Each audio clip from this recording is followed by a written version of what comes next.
Why, hello there, friends. It's Emma here, the Bookish Princess. We are having a very lovely Febregency Poetry Salon today. We have all the hosts of Febregency here, and we're going to be sharing some of our favorite Regency-era poems. So I thought to start off with, we could go around and everybody could introduce themselves. Who wants to go first? Stephanie, go! My channel is msrichardsreads, and I read a little bit of everything, but mainly fantasy, classics, and cozy mysteries. And I'm really, really excited to be here. I love poetry. And Jennifer. And I'm Jennifer. Tag. I'm Jennifer from the channel Jennifer Brooks, and I also read kind of eclectically, but mostly classics. And I do read a lot of poetry, so I'm really excited about tonight. And I'm Christy from Dostoevsky in Space, and I haven't read poetry since I was in college, so this was really fun. And I'm really looking forward to hearing what everybody else says, because I know they read poetry more often than I do. But I read a lot of classics and children's stuff and nonfiction and sometimes fantasy. So, yeah. I'll leave everybody's videos linked, Febregency introduction videos and channels linked down below.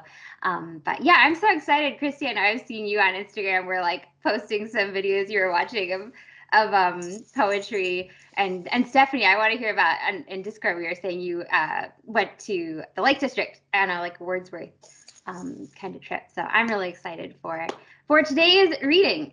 So I don't know if anybody wants to start and share their poem.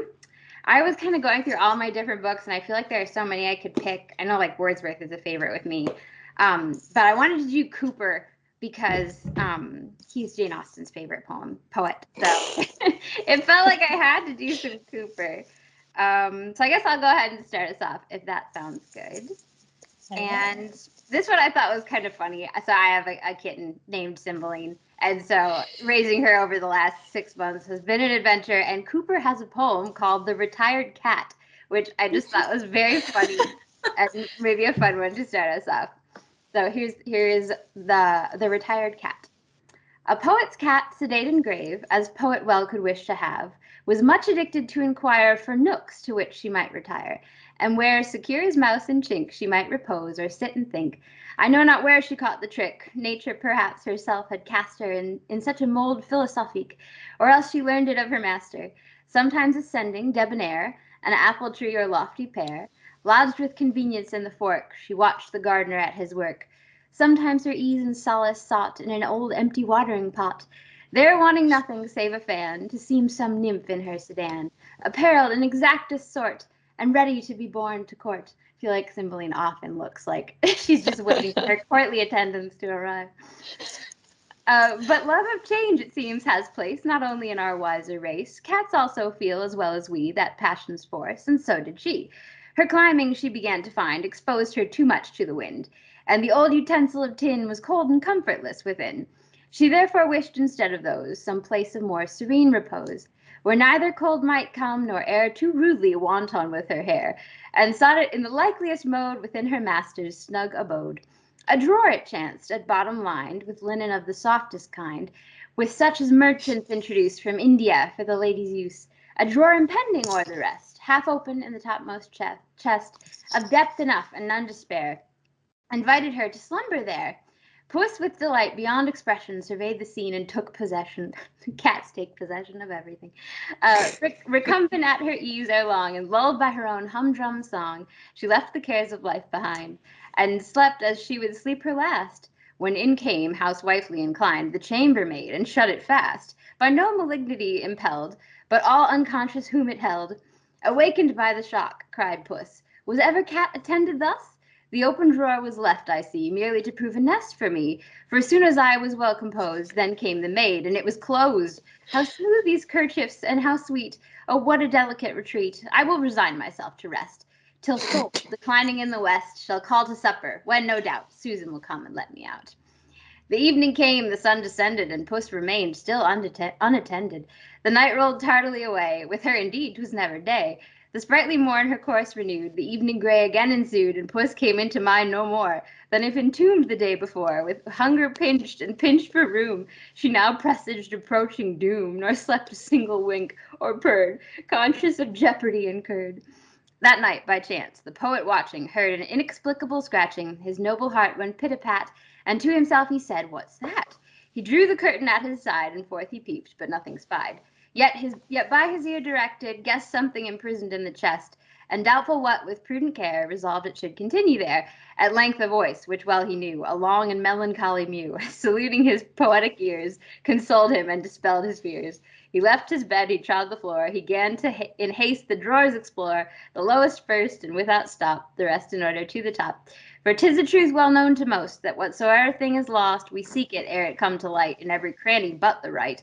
Forth skipped the cat, not now replete as erst with airy self-conceit, nor in her own fond apprehension a theme for all the world's attention, but modest, sober, cured of all her notions hyperbolical, and wishing for a place of rest, anything rather than a chest. Then stepped the poet into bed, with this reflection in his head. Moral: beware of too sublime a sense of your own worth and consequence. The man who dreams himself so great, and his importance of such weight, that all around and all that's done must move and act for him alone, will learn in school of tribulation the folly of his expectation. But I think it's unreasonable of him to expect the cat will never try to jump in another drawer and cozy up. I know somebody is always getting in trying to find a cozier place to sleep. But I just thought that was funny and so relatable. Like, He really knows cats, like, clearly. I tried to like read, because obviously there's like the beautiful, and I'm sure we'll read those too, like the romantic and with incredible descriptions of nature. It was fun to see like the more sort of prosaic topics too. I could see why Jane Austen must have liked him, because it was really cheeky, funny. Yes. Yeah, has a sense of humor. Coleridge apparently called him the best modern poet. And like in that day, I think I was reading an article that because did he die in 1800? He died in the early 1800s, but like there was a biography published of him in 1837. So like his popularity kind of endured even after his death. It's funny because like now his name is not as remembered as other romantics like Coleridge and Wordsworth and Byron and the others, but in his day he was really pretty big. All right, who wants to go next? Here we'll go in like a little circle based on who's on my screen. Jennifer, why don't you go next? Okay, I picked like 3 things, and so I'm just gonna twice. okay, I'm just gonna go with the one I'm feeling right now. I'm feeling the most right now. So I picked Shelley, of course. I really like Shelley. And this is his hymn to Apollo, which he actually wrote for Mary Shelley. She was writing a play that she apparently never decided to publish, and she wanted his poetry in it. And so this is his hymn of Apollo, if Apollo was kind of singing in a competition, I think. So the sleepless hours who watch me as I lie, curtained with star and woven tapestries, from the broad moonlight of the sky, fanning the busy dreams from my dim eyes, waken me when their mother, the gray dawn, tells them that dreams and that the moon is gone. Then I arise, and climbing heaven's blue dome, I walk over the mountains and the waves, leaving my robe upon the ocean foam. My footsteps pave the clouds with fire. The caves are filled with my bright presence, and the air leaves the green earth to my embraces bare. The sunbeams are my shafts with which I kill deceit that loves the night and fears the day. All men who do or even imagine ill fly me, and from the glory of my ray, good minds and open actions take new might until diminished by the rain of night. I feed the clouds, the rainbows, and the flowers with their ethereal colors and the moon's globe, and the pure stars in their eternal bowers are cinctured with my power as with a robe. Whatever lamps on earth or heaven may shine are portions of one spirit, which is mine. I stand at noon upon the peak of heaven, then with unwilling steps I wander down into the clouds of the Atlantic even. For grief that I depart, they weep and they frown. What look is more delightful than the smile with which I soothe them from the western isle? I am the eye with which the universe beholds itself and knows it is divine. All harmony of instrument and verse, all prophecy and medicine are mine. All light of art or nature to my song, victory and praise in its own right belong. So that's his little song to Apollo, which is quite arrogant, but I kind of think that's Shelley's vibe. So, and also Apollo's vibe. There's some beautiful imagery though, like the eye through which the rest of the universe perceives itself divine. Like, that's such a cool phrase. It reminds me a little bit of that it's part of a Wordsworth poem, that see Proteus rising from the sea, or sights that would make us less forlorn. I think the world is too much for this latency. I think it's that one. But like that, just all that image of the gods rising from the sea, and like, Definitely. He really liked his mythology, didn't he? He did. And I think Is that a theme with yes, like, that's a big Regency? I think that's a big theme for him specifically, but also for Keats. Keats, Byron, Shelley, I think they're a little bit more mythology based, as I don't really think of Wordsworth and Coleridge as doing much with that. Maybe they did, and I've just not read enough of them. I think that might be an isolated incident in that one poem. Yeah, because usually like the Grecian urn, you think of. And I think of Coleridge and Wordsworth as more the nature poets. Right. Well, if we go around, Christy, you're next. Okay. So I really wanted to do a little homework because I was like, they probably know everything already about William Blake. Oh, so you're going to teach us. So I really wanted to do John Donne originally, and I was listening to the lectures of the same guy, Dr. Scott Masson, and I forget what university he's at, but he was so informative, and I was really enjoying everything that he had to say about John Donne. But then I realized he was telling me a lot about the period, and I was like, I want to learn about the Regency period because that's what Febregency is about. So I switched to William Blake, and I'm glad I did. He is really interesting.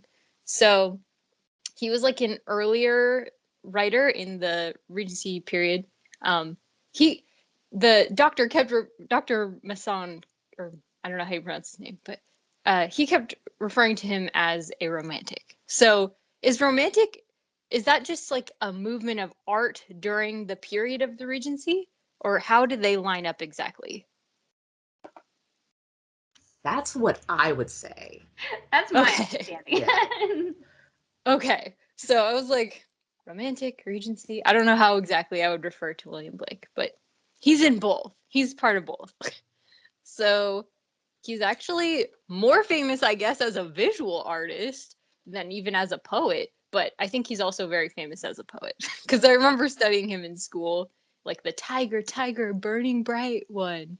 So, and also there's several poems in here that are just really famous that I remember reading in school. So, oh, and I didn't say it's the Songs of Innocence and Experience that I read from William Blake, and they're really popular because they're a little easier to understand, I think, than just some poetry. I feel like I could understand them, which means they're they're pretty easy. So, and he really interacts with Christianity a lot, like frequently. There's allusions everywhere. But he was not an orthodox believer or thinker at all. So he like wrote his own theology, it seems like. So it's very interesting. And so the Human Abstract was one of my favorite ones that he wrote. And with the Songs of Innocence and Experience, there's often a poem that's like the innocent, and then there's a paired poem that's the Song of Experience. And so he doesn't think that like one is better than the other, innocence or experience. It's just that each is a stage of life.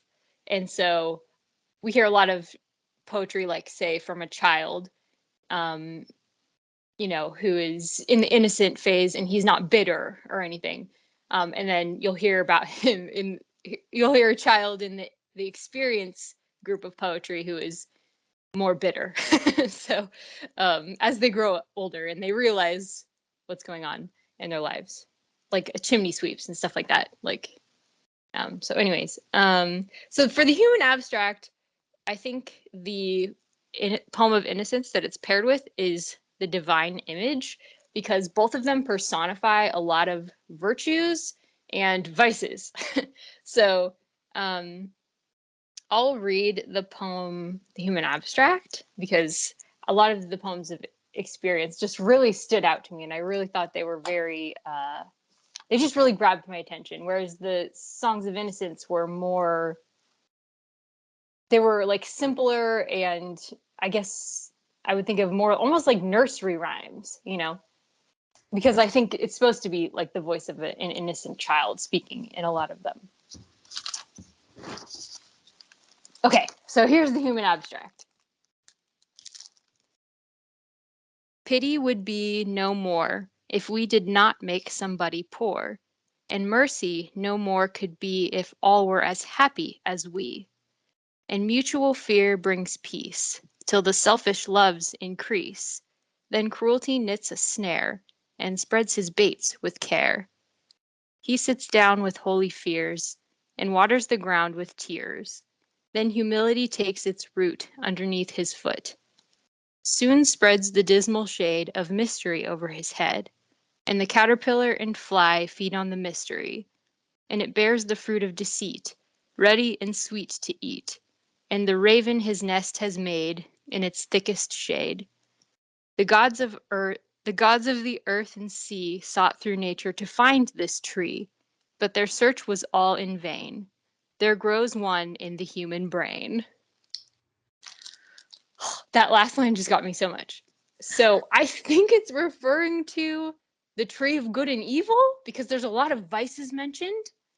And in the paired poem, the poem of innocence, it keeps talking about how God is all these good things, like mercy, love, some of the other ones. So I think, yeah, and he's talking in the poem of innocence about basically how people are different, and we should all just love each other even though we're different. Like a lot of the romantics were against the slave trade and stuff like that. So that may be kind of where he's coming from. And in the human abstract, he's talking about how selfishness just kind of bears all these bad fruit. And it makes us so that we have to have somebody who is poor, and we have to have pity for them. And not everybody is as happy, and so we must have mercy. Whereas if we were not selfish and we loved people, we wouldn't even need to have those things, because that would just be how it is all the time. So he just has visions of like a better way of existence, and he wants that to be the case, you know. So I thought it was really cool. The book that you have, did you get the one with the, I can't remember the word for it. I want to say Illuminations was what they called it, but his artwork with each. No. Oh, okay. Does it have? Yeah, we had to read it in school because that was my introduction to William Blake. There's a version where each poem has its own plate with it, with his art on it, and it's really, really cool. Whoa. That would be really cool, because his art is really cool. Yeah. When I posted on my Instagram that I was thinking of doing William Blake, Stephanie was like, yes! That's so cool. How cool that he did the paintings as well as the poem too. Like that's this double creative art. Yes. So cool. All right, Stephanie, you want to go next? Yes. So my first poem is by William Wordsworth, and like 10 years ago, we did a study abroad program for William Wordsworth where we went to the Lake District and went all around to like Tintern Abbey and Dove Cottage and all the places that he talks about, Mount Snowdon in Wales. So it was just really, really amazing, and just added a whole nother layer reading the poems where they were written, or everything. So it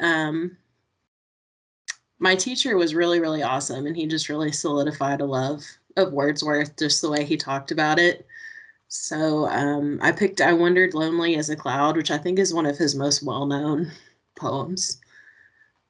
I wandered lonely as a cloud that floats on high o'er vales and hills, when all at once I saw a crowd, a host of golden daffodils, beside the lake, beneath the trees, fluttering and dancing in the breeze. Continuous as the stars that shine and twinkle on the Milky Way, they stretched in never-ending line along the margin of a bay. 10,000 saw I at a glance, tossing their heads in a sprightly dance. The waves beside them danced, but they outdid the sparkling waves in glee. A poet could not but be gay in such a jocund company. I gazed and gazed, but little thought what wealth the show to me had brought. For oft when on my couch I lie, in vacant or in pensive mood, they flash upon that inward eye, which is the bliss of solitude. And then my heart with pleasure fills and dances with the daffodils. So I really like his appreciation of nature and how it just contributes to humanity. So I didn't do as much homework as Christy, but I feel kind of silly now. That was just a happy poem to me, so I wanted to share it. That is a happy poem, and I think that's few and far between. Yes. Yes. I love that. It really seems to like identify the soul of a poet. You know, they seem to be able to find this like joy and deeper meaning just like looking at nature. They just reflect on it a little bit and make us reflect on it too. Yeah, and just like even the structure of it just makes you feel kind of bouncy and floaty, and I just really like it. That's so beautiful. When I went to Tintern Abbey once, which was really fun, and it was in early spring. In fact, part of our trip, like trains were canceled because of snow. It was not a great time. But as I was walking towards Tintern Abbey, like I just got off the bus and the wall was lined with all these daffodils, and it was just like, oh, Wordsworth is here. This is great. I mean, I'm not sure if the daffodil crowd that he wrote about was at Tintern Abbey actually, but it was really fun. Yeah, he's so beautiful. That here, maybe I'll look up real quick that I almost have it by heart, but I'm not sure I could do it. I always wish I knew more poetry by heart. Do any of you guys like know any by heart? I'm so impressed with people that can do that. I feel like it's such a pity though that like our society lost that, because that used to be a thing, you know, that I guess when there was no YouTube and no internet to go and entertain yourself, it's like you would need to entertain your friends with a poem. Here, that one is: the world is too much with us, late and soon. Getting and spending, we lay waste our powers. Little we see in nature that is ours. We have given our hearts away, a sordid boon. The sea that bears her bosom to the moon, the winds that will be howling at all hours, are upgathered now like sleeping flowers. For everything we are out of tune. It moves us not. Great God, I'd rather be a pagan suckled in a creed outworn. So might I, standing on this pleasant lea, have glimpses that would make me less forlorn, have sight of Proteus rising from the sea, or hear old Triton blow his wreathed horn. So that's almost like, just the ability to see the daffodils is not to be taken for granted. Like, that when the world becomes too much with you, you can't see the daffodils. And yeah. Absolutely. I love the reference to Triton. That's so fun. I feel like so many fantasy readers would really like poetry if they tried it, because there's references to like mythology. Yeah, because I mean, obviously, both of you, Jennifer and Stephanie, both are really big fantasy readers. So, and I really enjoy fantasy too. And it just excites me when I read about fairies or Triton, Apollo. It's exciting. A rhyme helps everything. I think people, if you can read a rhyming poem, it's not intimidating. A rhyme just really makes it fun, and a good meter. The blank verse of today is really hard for me. Modern poetry, I don't understand at all, and I don't claim to, but a good little short poem with a rhyme, I think it's an easy way to get into the Regency era in particular.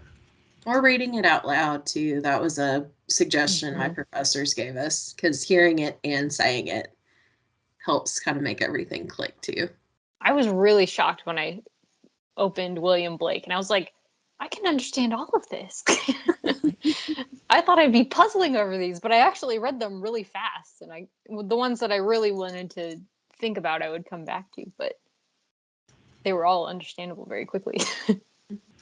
All right, so I did have a couple followers send in some poetry of their own, which is super fun. So, here, this one. I was thinking, like, should we try to make sure we get in all the big Regency poets? Like, obviously we've already gotten in a lot of them: Shelley, Wordsworth, Cowper, Blake. But like, should we try to read one from each poet? But this Jen from Wicked Pluto's Wicked Reading on YouTube sent in this one from Sir Walter Scott, which is Lochinvar. Is that how you pronounce that? I'm not 100%. I love this. There's a line in Persuasion where Anne Elliot and Captain Benwick are like, how do you pronounce it's good to know that, like, we're not the only ones who struggle with it. But yeah, here, this is, she says that her class covered it in 9th grade in English, and she remembers wandering her grandparents' woods, reading it out loud, thinking she was Anne Shirley or something. Anne Shirley has a beautiful love of poetry. I feel like that we all have those memories of, like, reading it in school, but, like, I'm so glad it's part of the curriculum. Like, it is great to have an acquaintance, at least a basic acquaintance with these. All right, so this is Lochinvar by Sir Walter Scott. Oh, young Lochinvar is come out of the west. Through all the wide border his steed was the best. And save his good broadsword, he weapons had none. He rode all unarmed, and he rode all alone. So faithful in love, and so dauntless in war, there never was knight like young Lochinvar. He stayed not for brake, and he stopped not for stone. He swam the Esk river where ford there was none. But ere he alighted at Netherby gate, the bride had consented, the gallant came late, for a laggard in love and a dastard in war was to wed the fair Ellen of brave Lochinvar. So boldly he entered the Netherby hall, among bridesmen and kinsmen and brothers and all. Then spoke the bride's father, his hand on his sword, for the poor craven bridegroom said never a word. Oh, come ye in peace here, or come ye in war, or to dance at our bridal, young Lord Lochinvar? I long wooed your daughter, my suit you denied. Love swells like the Solway, but ebbs like its tide. And now am I come with this lost love of mine, to lead but one measure, drink one cup of wine. There are maidens in Scotland more lovely by far, that would gladly be bride to the young Lochinvar.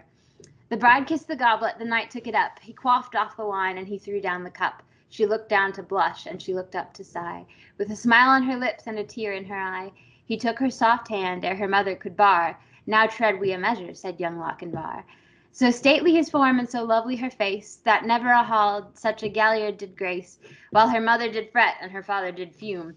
And the bridegroom stood dangling his bonnet and plume, and the bridemaidens whispered, 'twere better by far to have matched our fair cousin with young Lochinvar. One touch to her hand and one word in her ear, when they reached the hall door and the charger stood near. So light to the croup the fair lady he swung, so light to the saddle before her he sprung. She is won, we are gone, over bank, bush, and scar. They'll have fleet steeds that follow, quoth young Lochinvar. There was mounting monks Grames of the Netherby clan, Fosters, Fenwicks, and Musgraves, they rode and they ran. There was racing and chasing on Canopy Lee, but the lost bride of Netherby ne'er did they see. So daring in love and so dauntless in war, have you e'er heard of gallant like young Lochinvar? That's kind of a pretty great story. It sounds like a Taylor Swift song, actually. That was a fun one. Oh, I love it. Thank you, Jen, for sending that in. That's awesome. Thank you.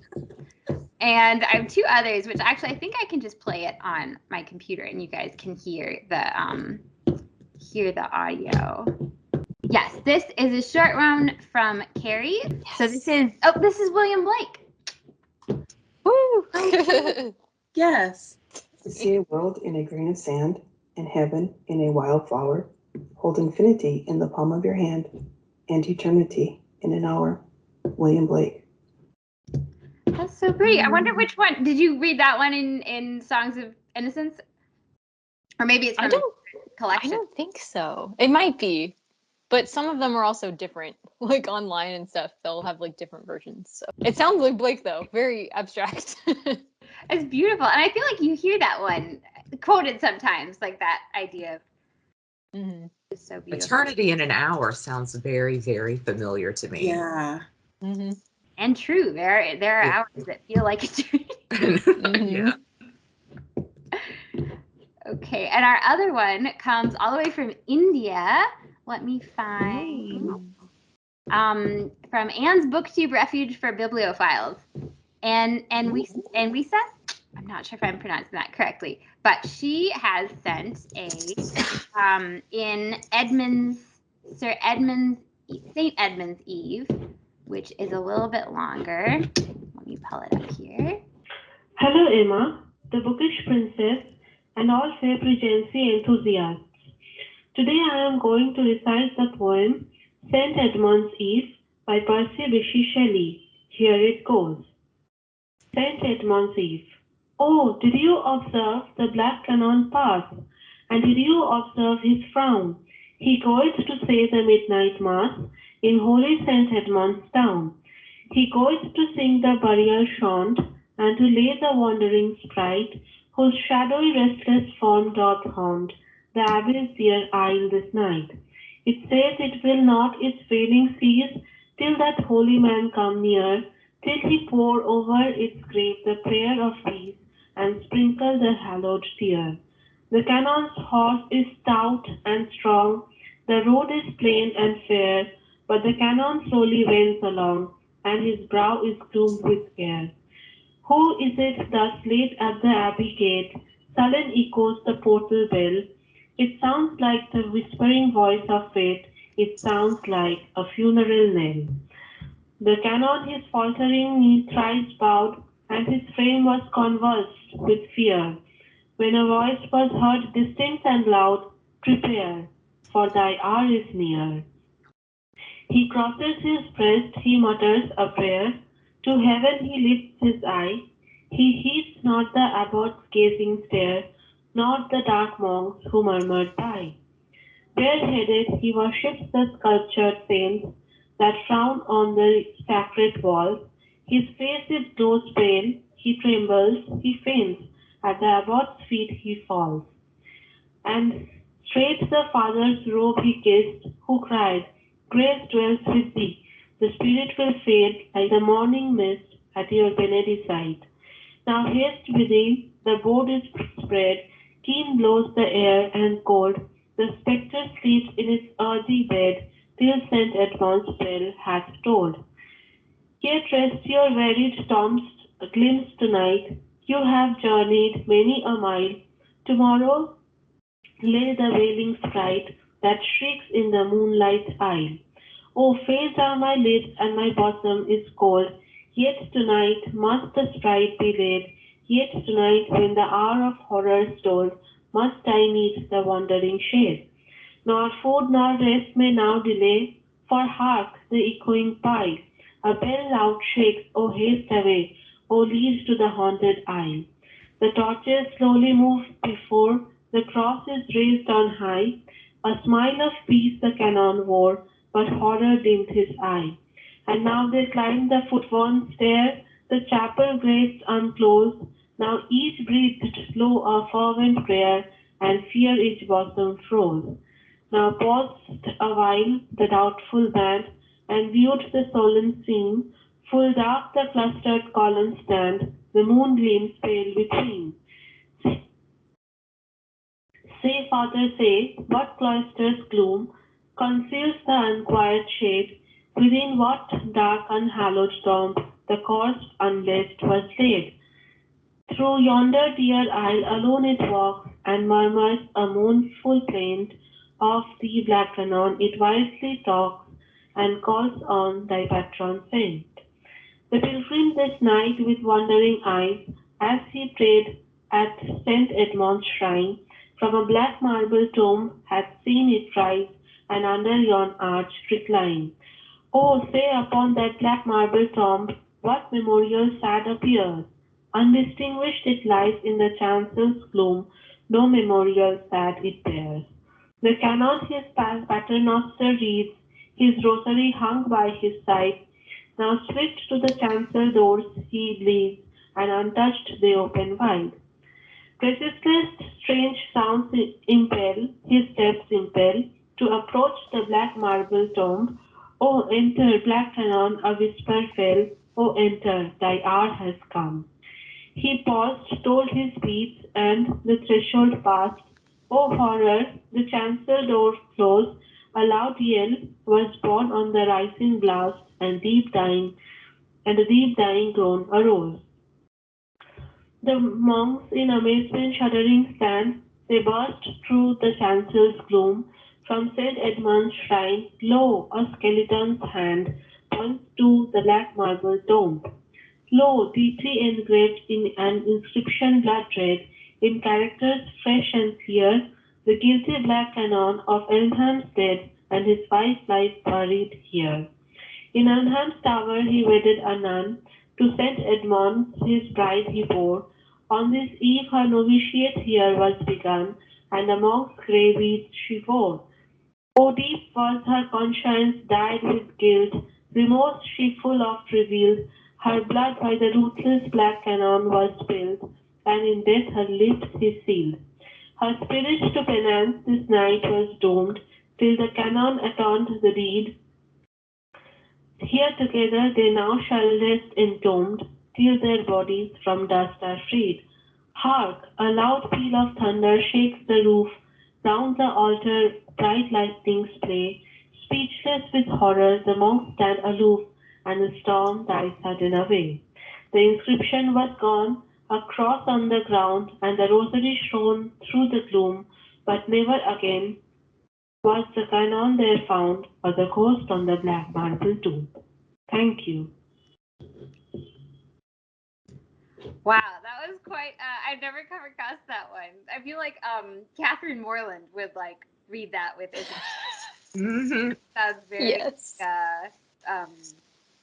Oh, Yeah. and Radcliffe. And Radcliffe, why could I not think of that name? Yeah, it just sounds like something from Mysteries of Udolpho. It was quite a story. So many of these poems, I feel like when you think of poetry, you sometimes think of like just like sort of descriptions of nature, which are beautiful, but so many of these Regency era poems were really like stories, had their own plot line and narrative. So that was neat. Thank you to everyone who sent in some poems. That was so fun.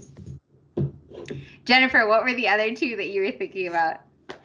I always have Byron on the brain. I was gonna say I was surprised you didn't read a Byron one.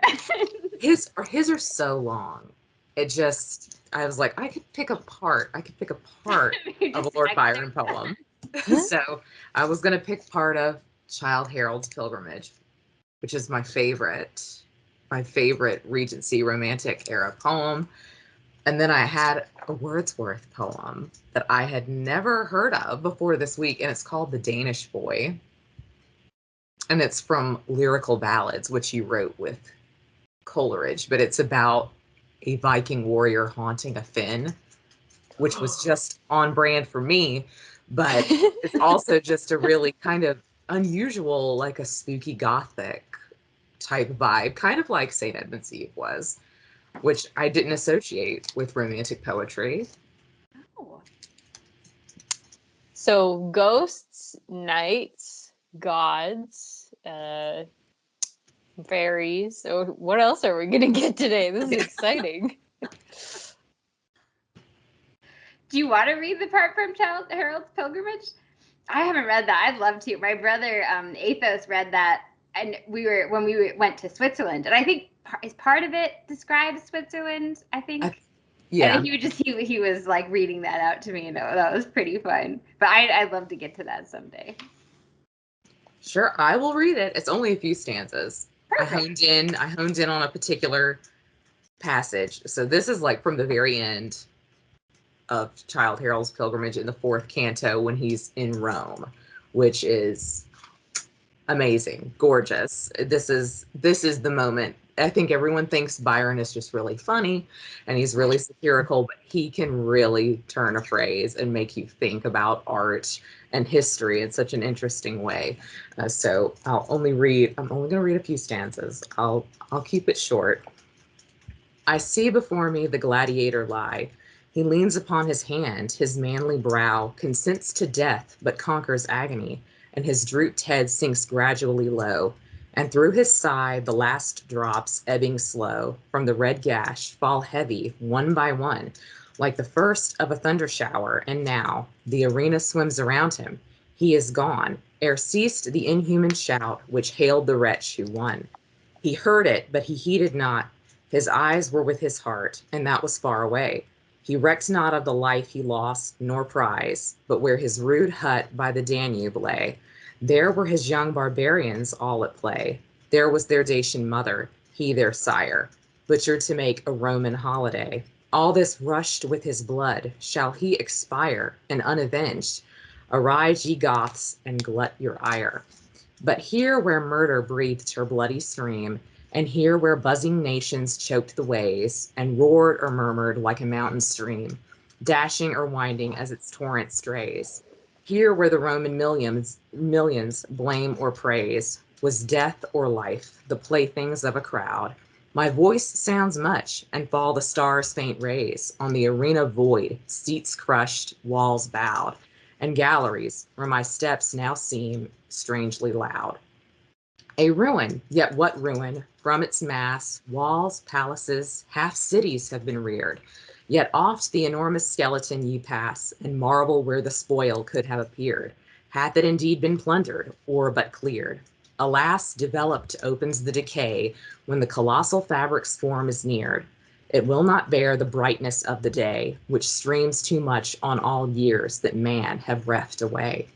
But when the rising moon begins to climb its topmost arch and gently pauses there, when the stars twinkle through the loops of time and the low night breeze waves along the air, the garland forest which the gray walls wear like laurels on the bald first Caesar's head, when the light shines serene but doth not glare, then in this magic circle raise the dead. Heroes have trod this spot, 'tis on their dust ye tread. Wow, that's amazing. I feel like if you visit Rome, like that poem should be outside the Colosseum. You know, like as a pamphlet, Yes. people could read as they walk through the Colosseum. That's incredible. And like These the life stars- and death playthings of the crowd. That's such a Yes, criticizing like the gladiator lifestyle, but talking about, I think he's making reference specifically to a particular statue of a gladiator that's in a Roman museum, and that like inspired him to think about what was this person's life like before they came and died in the Colosseum, which is incredible. There's a lot like that in Childe Harold. There's one about like a bullfight in Spain, which is also really moving, about how why do we make the bulls fight? Why do we want the bulls to fight in the ring? And that's still a hot topic. So he's funny. He is funny. Most of his poems are funny, but Childe Harold is like really emo for those of us who were an emo kid. Yes. Stars twinkle through loops of time. I love that. Yes. I don't think I would have liked Byron as a person, but wow, he was very talented. Maybe none of them. Maybe I would have liked none of them. They were all characters for sure. big personalities. Yeah. William Blake was considered mad by a lot of people in his Yeah. time. I didn't realize that Keats knew Shelley and Byron. That Shelley wrote when Keats passed away. Shelley wrote a sort of That's memorial. his most beautiful poem. Oh, really? Everyone should read it. I think, what is it, Adonais? It's gorgeous. But it'll make you cry. That's why I wouldn't have read it here. It's very sad. It makes you meditate on like how you mourn people that you know, but also people that you admired, that you had like maybe a parasocial relationship with, we would say today, because Shelley didn't know Keats very well. I think because Keats didn't like him, but he critiqued Keats one time, and I think Keats was very sensitive to criticism. Yeah. But Shelley thought he was the greatest ever. Aw. So I have a short Keats here that I was thinking about reading, which it's so short, maybe we'll we need him in here. Yes. So this is when I have fears that I may cease to be, before my pen has gleaned my teeming brain, before high-piled books in charactery hold like rich garners the full ripened grain. When I behold upon the night-starred face huge cloudy symbols of a high romance, and think that I may never live to trace their shadows with the magic hand of chance.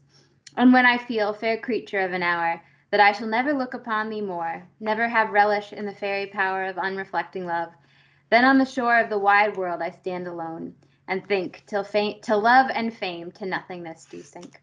So that's kind of a sad one, but there's so many beautiful images that, like, the seeing the like romance in the clouds and just wanting to have time to write it down and get it right. It's just such a beautiful reflection. Yeah. My second one was a Keats too, so I'm glad he got in there. Do you want to read it? Which one was it? Bright Star. Oh, gorgeous. Yeah. Do you want to read that one? Oh, that's pretty short, isn't it? It is. It's like 14 lines. So it's bright star, would I were steadfast as thou art, not in lone splendor hung aloft the night, and watching with eternal lids apart. Like nature's patient, sleepless eremite, the moving waters at their priest-like task of pure ablution round earth's human shores, or gazing on the new soft-fallen mask of snow upon the mountains and the moors. No, yet still steadfast, still unchangeable, pillowed upon my fair love's ripening breast, to feel forever its soft fallen swell, awake forever in a sweet unrest. Still, still to hear her tender taken breath, and so live ever, or else swoon to death. So I just think that one's really beautiful. So. I never think about snow on moors. Like, I usually just think rainy Wuthering Heights weather on moors. Well, does anyone have any others that they wanted to do? There was one Coleridge. I was thinking I might do Xanadu because I feel that's just my favorite. I love that so much. And I love the backstory it has, the way it's like he had this vision and like a dream and he was writing it down madly and then someone came in and interrupted him and like then it was gone. He couldn't remember the rest of it, and so he couldn't finish it. But just the bit we have is so beautiful. It's in Xanadu did Kublai Khan a stately pleasure dome decree, where Alf the sacred river ran through caverns measureless to man down to its endless sea. So twice 5 miles of fertile ground with walls and towers were girdled round, and here were gardens bright with sinuous rills, where blossomed many an incense-bearing tree, and here were forests ancient as the hills, enfolding sunny spots of greenery. But oh, that deep romantic chasm which slanted down the green hill athwart a cedarn cover, a savage place, as holy and enchanted as ere beneath a waning moon was haunted by woman wailing for her demon lover. And from this chasm with ceaseless turmoil seething, as if this earth in fast thick pants were breathing, a mighty fountain momently was forced, amid whose swift half-intermitted burst huge fragments vaulted like rebounding hail, or chaffy grain beneath the thresher's flail. And mid these dancing rocks at once and ever it flung up momently the sacred river. 5 miles meandering with a mazy motion through wood and dale the sacred river ran, then reached the caverns measureless to man, and sank in tumult to a lifeless ocean. And mid this tumult Kubla heard from far ancestral voices prophesying war. The shadow of the dome of pleasure floated midway on the waves, where was heard the mingled measure from the fountain and the caves. It was a miracle of rare device, a sunny pleasure dome with caves of ice. A damsel with a dulcimer in a vision once I saw. It was an Abyssinian maid, and on her dulcimer she played, singing of Mount Abora. Could I revive within me her symphony and song, to such a deep delight 'twould win me, that with music loud and long, I would build that dome in air, with that sunny dome, those caves of ice. And all who heard should see them there, and all should cry, beware, beware, his flashing eyes, his floating hair. Weave a circle round him thrice, and close your eyes with holy dread, for he on honeydew hath fed, and drank the milk of paradise.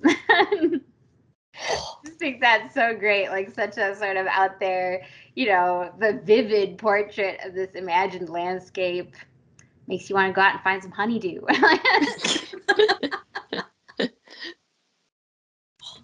Fantastic. That's lovely. I remember reading that one in school too. My school did well for me. I know. I feel like really they do pretty well. They're really good poems. It's easy to like be like, oh, I just read that in school, but actually, you were lucky to have read that in school. Yes. Did you I feel want to like read the other? Oh, sorry. Go ahead. I was just gonna say, I feel like everybody picked poems that really like reflect different parts of their personality and interests. I love this. It's so good. Yeah, it was a pretty good, it's like a pretty good range. Yeah. Yeah. Yeah. Stephanie with her travel wanderlust, and Jennifer living in the past with the Vikings. Emma becoming a cat person this year.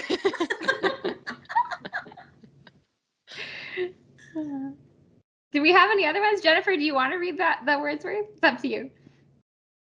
If y'all want me to, we can end on a nice kind of gothic, spooky note. Sounds good. Very Regency appropriate. Yes. Yes. Between two sister moorland rills, there is a spot that seems to lie, sacred to flowerets of the hills and sacred to the sky. And in this smooth and open dell, there is a tempest-stricken tree, a cornerstone by lightning cut, the last stone of a lonely hut. And in this dell you see a thing no storm can e'er destroy, the shadow of a Danish boy. In the clouds above, the lark is heard. He sings his blithest and his best. But in this lonesome nook the bird did never build her nest. No beast, no bird hath here his home. The bees, borne on breezy air, pass high above those fragrant bells, to other flowers, to other dells, nor ever linger there. The Danish boy walks here alone. The lovely dell is all his own. A spirit of noonday is he. He seems a form of flesh and blood. A piping shepherd he might be, nor herd boy of the wood. A regal vest of fur he wears, in color like a raven's wing. It fears not rain, nor wind, nor dew, but in the storm 'tis fresh and blue, as budding pines in spring. His helmet has a vernal grace, fresh as the bloom upon his face. A harp is from his shoulder slung. He rests the harp upon his knee, and there in a forgotten tongue he warbles melody. Of flocks and herds both far and near, he is the darling and the joy. And often when no cause appears, the mountain ponies prick their ears. They hear the Danish boy. While in the dell he sits alone, beside the tree and cornerstone. When near this blasted tree you pass, two sods are plainly to be seen. Close at its root, and each with grass, is covered fresh and green. Like turf upon a new-made grave, these two green sods together lie. Nor heat, nor cold, nor rain, nor wind can these two sods together bind. Nor sun, nor earth, nor sky, but side by side the two are laid, as if just severed by the spade. There sits he, in his face you spy, no trace of a ferocious air, nor ever was a cloudless sky so steady or so fair. The lovely Danish boy is blessed and happy in his flowery cove. From bloody deeds his thoughts are far, and yet he warbles songs of war that seem like songs of love. For calm and gentle is his mien, like a dead boy he is serene. It's not a very spooky ghost story. It's actually quite like a pretty ghost story. That when you become a ghost, you put away war and you start to wander the dell and appreciate the flowers. That seems very appropriately Wordsworth. It's a very Wordsworth ghost. Yes. There are different brands. I've noticed there are different brands of trees as well in everybody's poetry. It seems like trees are coming up a lot. I'm always impressed in old poets, like how much knowledge of nature and plants they had. I feel like that's another thing that we've kind of lost. Like you walk outside and you're like, that's a tree, not sure which kind. Maple probably, yeah. But like in the poems, they can so vividly and perfectly describe everything. Mm-hmm. I have one more short poem. Yeah, do it. Yes. Okay. It's called A Poison Tree. I don't know, the trees, they just really struck me. And Blake talked about them a lot. They're everywhere. So this one's called A Poison Tree, and I love it. It's one of my favorites. I remember doing an essay on this in college because I was just like so struck. I was angry with my friend. I told my wrath did end. I was angry with my foe. I told it not, my wrath did grow. And I watered it in fears, night and morning with my tears. And I sunned it with smiles, and with soft deceitful wiles. And it grew both day and night, till it bore an apple bright. And my foe beheld it shine, and he knew that it was mine. And into my garden stole when the night had veiled the pole. For in the morning, glad I see my foe outstretched beneath the tree. Wow, that's not how I would have expected it to end somehow. I would have thought like the poisonous thoughts are poisoning me because I'm angry against my foe, but like no, it worked out perfectly. Like revenge. That's pretty great. Wow. Yes. It's quite a story. That one was a ride. A really first. How long we went on a ride? Yeah. This was obviously in the Songs of Experience, not the Songs of Innocence. Well, that was so much fun. Everyone brought such good and different poems to read. This was awesome. And hopefully for all our viewers, get you off on the right foot for the start of the Regency, since one of our challenges is to read a poem. So that gives you lots. I mean, if you watch this video, you practically checked off that challenge. So. All right. Well, thank you all so much for watching. I hope everyone has a great Febregency. We'd love to see you posting about it. Don't forget to use the hashtag, and don't forget to subscribe to everybody's YouTube channel. I'll leave them all linked down in the description. But yeah, hope everyone has a wonderful month and discovers some new favorites, and stay bookish. Bye. Bye.